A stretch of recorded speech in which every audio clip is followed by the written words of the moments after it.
Dr. Sarah Chen stared at her telescope's display with growing concern. The stars above New Mexico's Very Large Array were vanishing, not in a random pattern, but in perfect, geometric lines. She double-checked her instruments, then checked them again. This wasn't equipment failure. "Hey, Marcus, are you seeing this?" She called to her research assistant. The young physicist was already rushing over, his tablet displaying similar readings from other observatories worldwide. Through their network of radio telescopes, they could see something massive moving through the solar system, blocking stellar light in its wake. The first public signs came at dawn. Morning commuters in Tokyo stopped their cars to stare at the sky, where crystalline shapes hung like massive snowflakes among the clouds. In London, afternoon tea was interrupted by the sight of geometric patterns sliding across the sun. By the time New York's evening rush hour began, the entire world was watching. The Sentinel fleet arrived in perfect formation. 7 massive ships arranged like a crown above Earth. Each vessel resembled an intricately carved crystal palace, refracting sunlight in rainbow cascades across the sky. They were beautiful, terrifying, and completely silent. Earth's military forces scrambled jets, mobilized troops, and readied defenses, but the aliens made no aggressive moves. They simply waited, their ships transforming the sky into a glittering canopy of otherworldly architecture. At exactly 3:47 p.m. UTC, every electronic device on Earth activated simultaneously. Phones, computers, televisions, even electric billboards displayed the same message in flowing, iridescent script. "Children of Soul, your isolation ends today. The Sentinel fleet offers you membership in the Galactic Harmony. Join us and share in eternal peace, or resist and face removal from the cosmic dance. You have one planetary rotation to decide." The United Nations convened an emergency session. Military leaders debated strategies. Religious leaders sought meaning in ancient texts. But the most remarkable response came from ordinary people. Instead of panic, humanity displayed an unexpected unity. Social media platforms flooded with messages of defiance and hope. Street artists in Brazil painted massive murals showing humans dancing among the stars. Children in Kenya arranged rocks in patterns mimicking the alien ships, but added smiling faces to them. A choir in Norway performed an impromptu concert, their songs broadcast toward the ships. In her observatory, Dr. Chen noticed something extraordinary about the aliens' transmission pattern. They're only broadcasting on modern digital frequencies, she realized. They're completely ignoring analog signals. This discovery sparked an idea. Using the Very Large Array's old analog equipment, she began broadcasting a simple message, the rhythmic pulses of a human heartbeat. Other observatories caught on, joining the broadcast. Soon, Earth was sending its own message to the stars, not in words or demands, but in the most basic sound of human life. The aliens' response was immediate. Their ships shifted position, crystalline surfaces rippling with new patterns. They hadn't expected this, a species advanced enough for digital technology, choosing to respond with analog signals. A species facing overwhelming odds choosing to share its heartbeat instead of its surrender. As the first day of first contact drew to a close, humanity had already proved itself unique. They hadn't cowered or surrendered. Instead, they had reached out with creativity, unity, and a subtle reminder that sometimes the oldest methods carry the strongest messages. The first attack came at dawn. The Sentinel ships released thousands of smaller vessels that descended like falling stars, each one targeting military installations across the globe.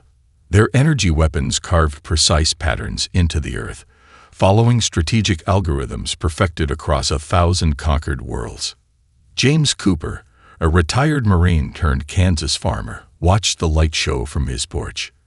The aliens were busy destroying Peterson Air Force Base 50 miles to the west, exactly as planned. He smiled, knowing they were wasting their ammunition on an elaborate hologram. The real base had been evacuated days ago, its personnel and equipment scattered across thousands of civilian locations.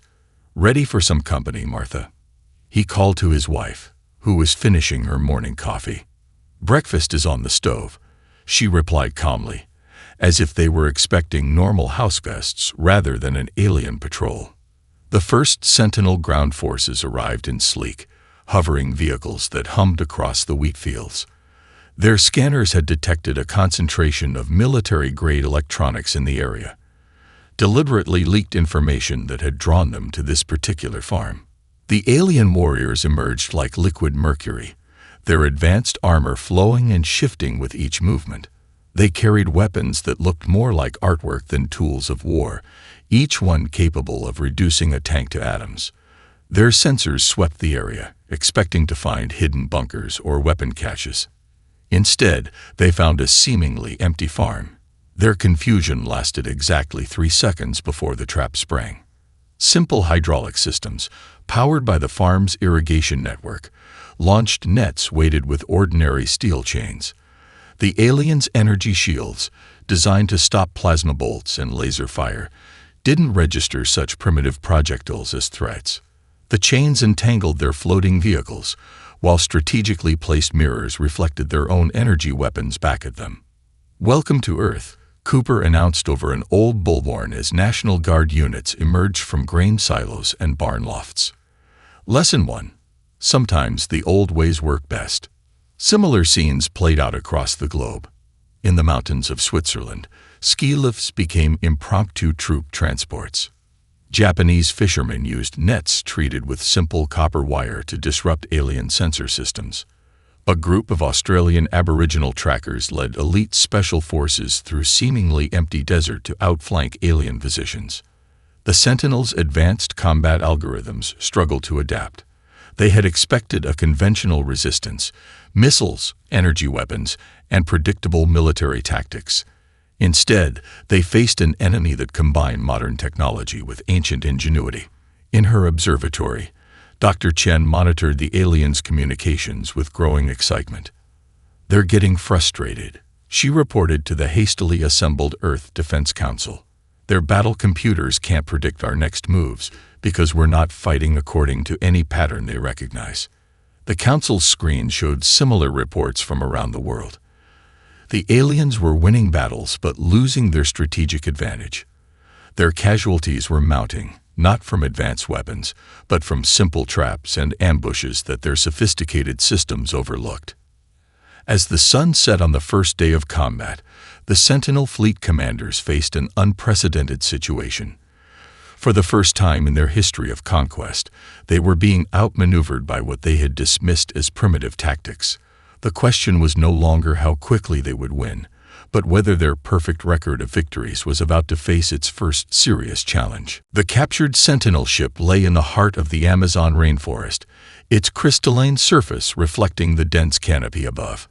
Dr. Chen wiped sweat from her brow as she approached the entrance, accompanied by Dr. Miguel Santos, a leading xenobiologist, and Emma Wright, a 16-year-old gaming prodigy, who had noticed something peculiar about the aliens' attack patterns.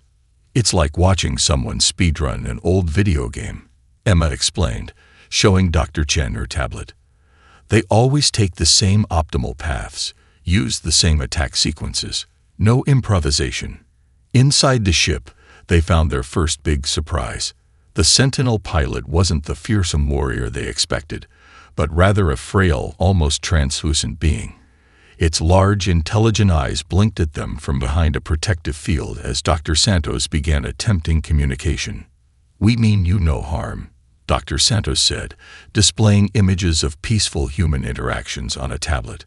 The alien's response shocked them all. It began communicating in perfect mathematical sequences. Through a combination of mathematics, simple drawings, and Emma's insight into pattern recognition, they learned the truth. The Sentinels were once peaceful scholars, dedicated to understanding the universe through pure logic and reason. Over millennia of technological advancement, they had engineered away what they saw as evolutionary flaws: aggression, physical strength, and the need for combat. "But if they're peaceful, why are they attacking us?" Emma asked, studying the aliens' delicate features. The answer came through a series of complex equations and images.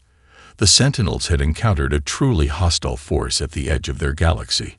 Unable to defend themselves, they began conquering other species, seeking to build an army of warrior races. Earth wasn't just a target. It was meant to be their new front line of defense. Back at the Emergency Command Center, James Cooper listened to Dr. Chen's report with growing interest. So they're not natural warriors at all, he mused. They're scholars playing at being soldiers because they have to be. Dr. Chen nodded. Their technology is incredible, but their tactics are all theoretical. They've never actually fought a war themselves. They've only studied warfare academically. This revelation spread rapidly through Earth's defense networks. Every odd pattern, every rigid response from the aliens suddenly made sense. They weren't fighting with experience or instinct. They were following textbook strategies with mathematical precision. Emma's gaming knowledge proved unexpectedly valuable. She demonstrated how the aliens' attack patterns resembled optimized gaming strategies, perfect in theory but predictable in practice. In games, there's always a way to break the perfect strategy, she explained. You just have to think creatively. The Sentinel pilot observed all this with growing fascination. Through their mathematical dialogue, it conveyed something unexpected: admiration.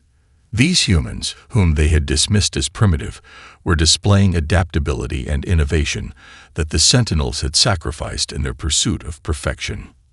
As night fell over the Amazon, Earth's defenders began formulating a new strategy. They didn't just have to fight the Sentinels. They had to show them a better way.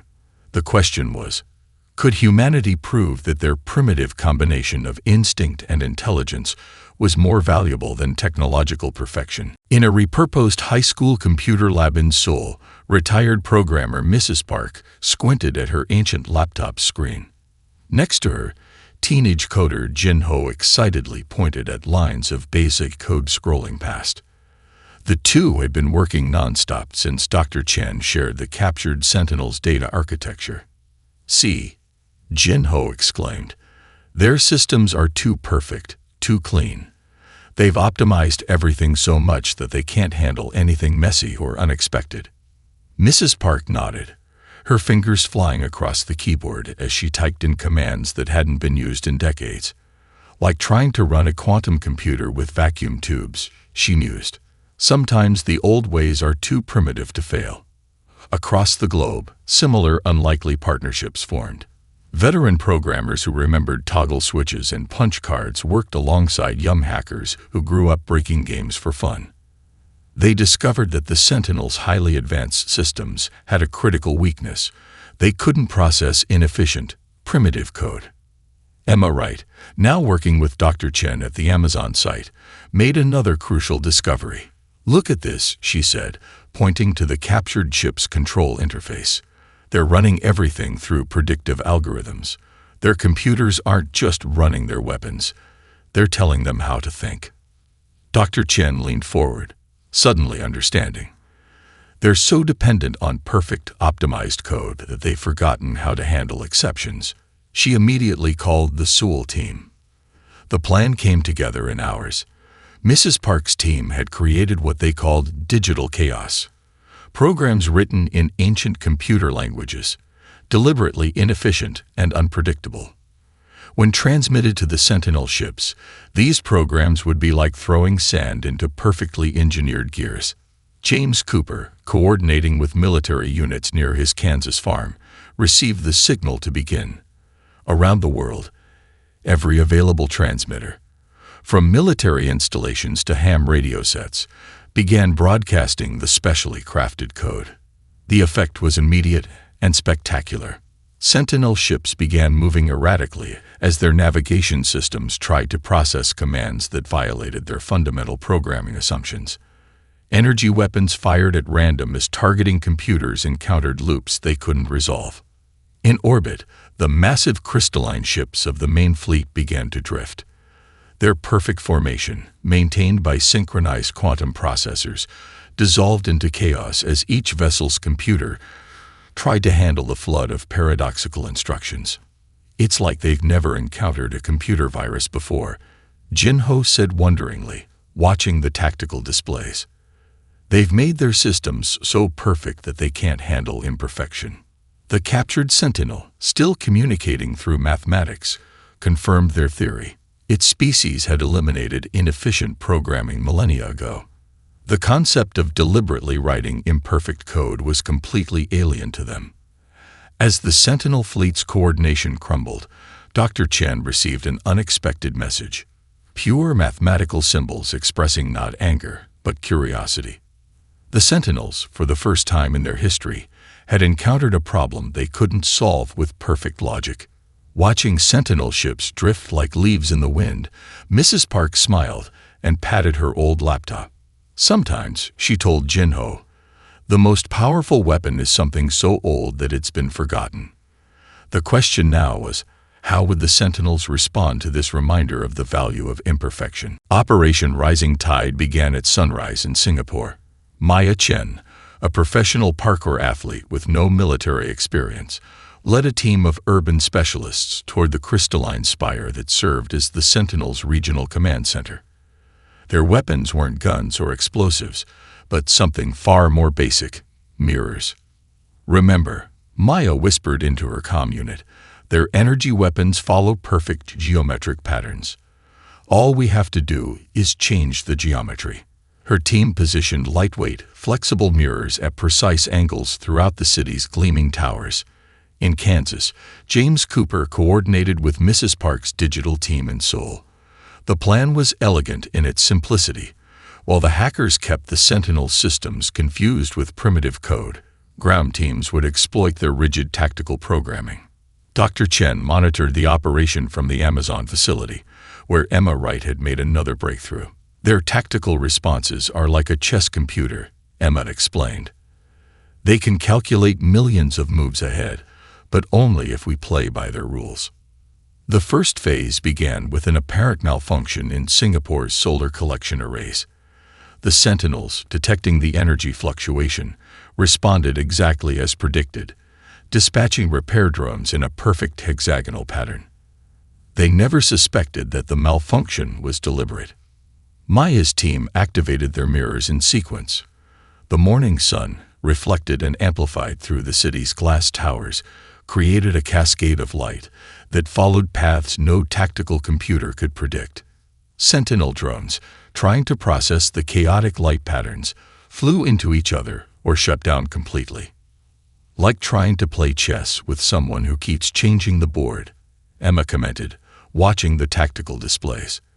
The Sentinels' rigid programming, faced with scenarios that violated their fundamental assumptions about warfare, began to fail systematically. Similar scenes played out globally. In Rio de Janeiro, samba dancers wearing reflective costumes created patterns that confused Sentinel targeting systems. Moscow's metro workers used the underground's acoustics to disrupt alien communications. In Cairo, archaeological teams used ancient knowledge of light and shadow to turn the pyramids into massive signal disruptors. The captured Sentinel watched these events with growing fascination, its mathematical communications becoming more complex and nuanced. Dr. Santos, working on translation, noticed a shift in its equations. It's not just communicating, he realized. It's learning. Mrs. Park's digital assault continued to wreak havoc on the Sentinels' network. Their whole society is based on predictability, she explained to Jinho as they launched another wave of deliberately chaotic code. They've never had to deal with systems that embrace chaos as a feature, not a bug. James Cooper, watching Sentinel ships tumbling from the sky over his Kansas farm, smiled as he remembered his grandfather's words. The best technology is the one you can fix with a hammer.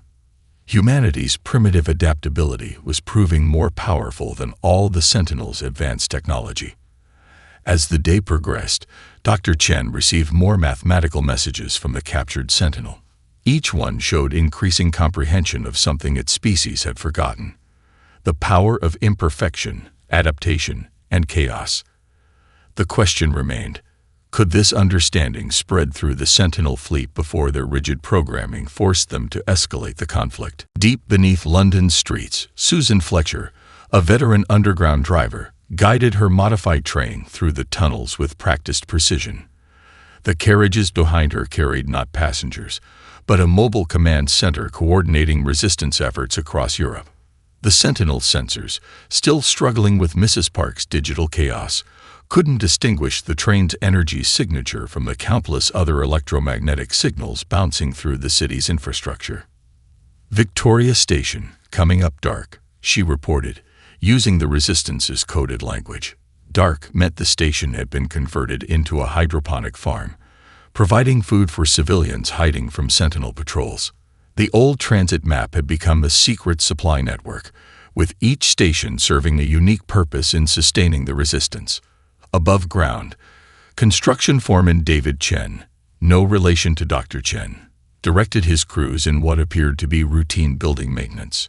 In reality, they were creating a network of safe zones by exploiting the Sentinel's inability to properly scan certain building materials.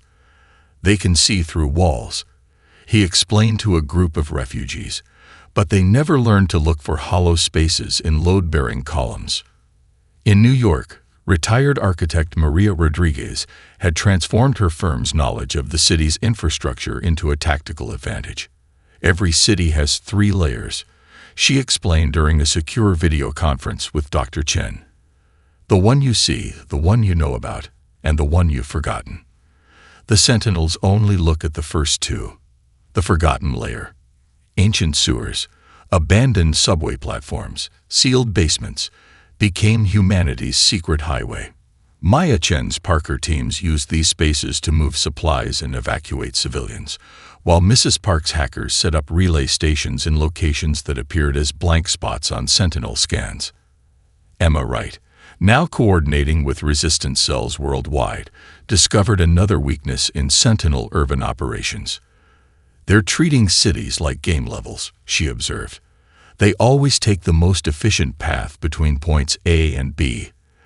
They never think to check the weird routes humans make up." This insight proved invaluable when James Cooper arrived in Chicago to help coordinate the Midwest resistance. His farming experience, surprisingly, translated perfectly to urban warfare. "A city's just a different kind of ecosystem," he noted, helping to set up rooftop gardens disguised as solar panels. "You just need to understand its natural patterns." The captured Sentinel, still communicating through mathematics with Dr. Santos, showed increasing interest in these adaptive uses of urban spaces. Its equations now incorporated elements of chaos theory, suggesting a growing understanding of human unpredictability as a strength rather than a weakness. In Seoul, Mrs. Park and Jin-ho expanded their digital disruption, using the city's dense network of digital billboards to broadcast conflicting signals that scrambled Sentinel communications. "The city itself is becoming our ally," Jin-ho realized, watching Sentinel patrols avoid areas where their sensors were continuously overwhelmed. Dr. Chen, coordinating between various resistance cells, noted a significant shift in Sentinel behavior. Their previously rigid patrol patterns showed signs of hesitation, as if their tactical computers were beginning to question their own programming. Some units even appeared to be actively avoiding conflict, choosing to observe rather than engage.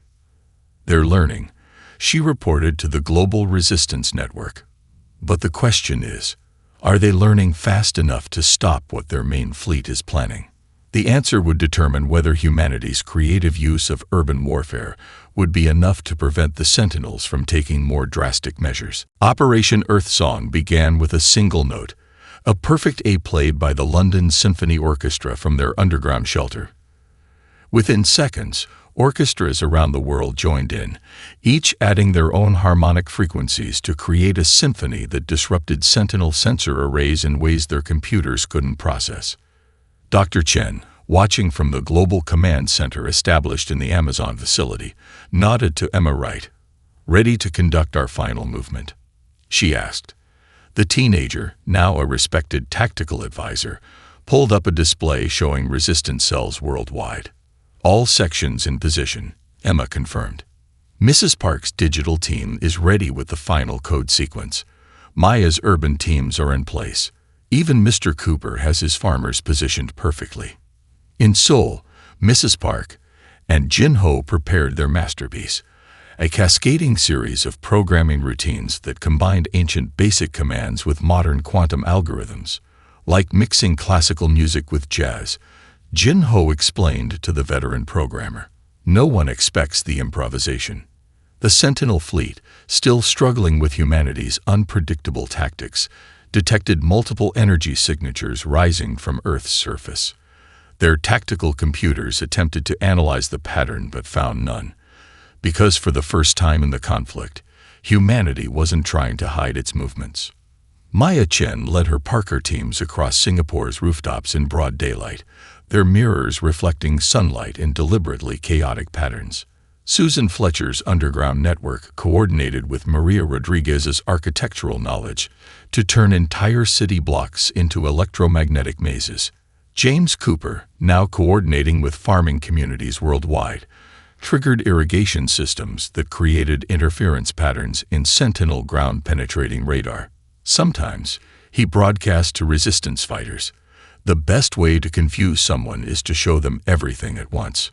The captured Sentinel, which had been learning from humanity's adaptive strategies, suddenly began transmitting new mathematical equations to Dr. Santos.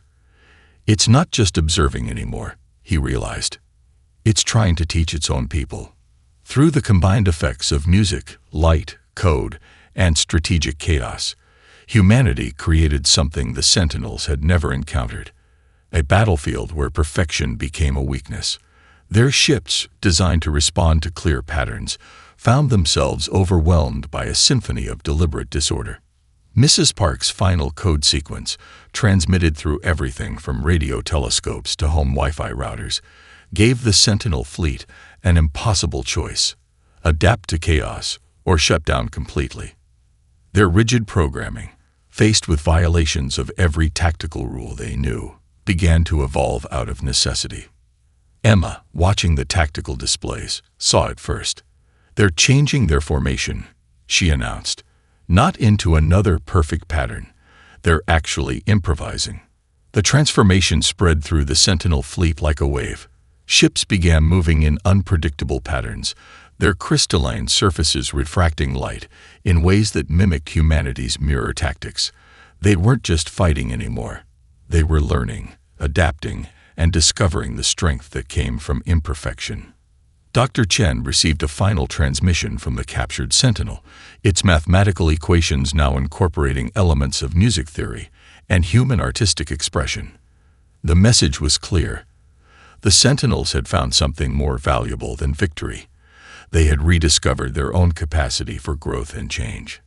As Operation Earthsong reached its crescendo, the question was no longer about winning or losing, but about what would emerge from this unexpected harmony between human chaos and Sentinel order. 1 year after Operation Earthsong, Dr. Chen stood in the newly constructed Harmony Center in Singapore, watching Maya's Parker team demonstrate Earth's adaptive combat techniques to a group of fascinated Sentinel observers. The crystalline beings, no longer confined to their rigid military protocols, moved with newfound grace as they attempted to mimic the humans' fluid movements. They're actually enjoying the imperfection, Emma noted, now heading the Earth Sentinel Cultural Exchange Program at the age of 17. Her gaming insights had evolved into a comprehensive theory of adaptive learning that was revolutionizing both human and Sentinel education systems. In London's underground, Susan Fletcher's secret transport network had transformed into the prototype for a new planetary transit system. Sentinel engineering merged with human creativity to create transportation hubs that connected not just cities, but continents. The forgotten spaces that once hid resistance fighters now hosted cultural centers where humans and Sentinels learned from each other. Mrs. Park and Jin Ho had established the Hybrid Computing Institute in Seoul, where their primitive coding techniques were being integrated with Sentinel quantum systems. Perfect logic is good, Mrs. Park often told her students, both human and Sentinel, but perfect logic with a touch of chaos is better. James Cooper's farm had become an experimental station where Sentinel agricultural technology merged with traditional Earth farming methods. They're learning that sometimes a broken tractor can teach you more than a perfect machine, he explained to a group of Sentinel scientists who had become fascinated by the concept of learning through failure.